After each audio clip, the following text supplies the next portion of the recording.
Selon la publication du Bureau national des statistiques, le PIB chinois des 3 premiers semestres de l'année 2020 s'élève à 72 278 milliards de yuans, avec une augmentation de 0,7% par rapport à la même période de l'année précédente.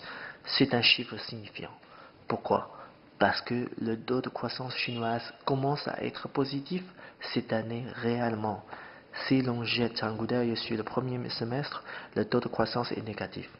Pour le deuxième semestre, le taux de croissance est positif mais pas suffisant. Et au bout de 3 semestres, le taux est satisfaisant pour l'économie chinoise. Je sous-entends ici le mot satisfaisant par le fait que l'économie chinoise soit la seule économie qui profite de ce taux de croissance positif parmi les économies majeures du monde entier. Selon les estimations du FMI, l'économie américaine aurait une baisse de 4,3%, la zone euro aurait une baisse de 8,3%, tandis que le FMI a augmenté 2 fois en 3 mois leurs estimations pour l'économie chinoise. Il faut dire que c'est pas difficile d'avoir une augmentation rapide en Chine quand l'économie est en bonne santé dans le monde entier.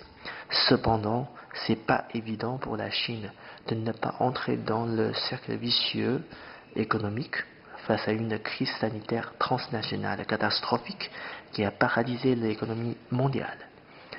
La Chine a eu ce résultat grâce au gouvernement chinois qui a mis en œuvre toutes les mesures possibles dans la lutte contre le coronavirus, grâce au peuple chinois qui a été uni et discipliné dans une détermination absolue, et grâce au marché chinois résilient qui a témoigné de son redressement et de sa prospérité, surtout durant la semaine d'or de la fête nationale chinoise, avec un bon nombre de touristes chinois et étrangers circulant dans toute la Chine.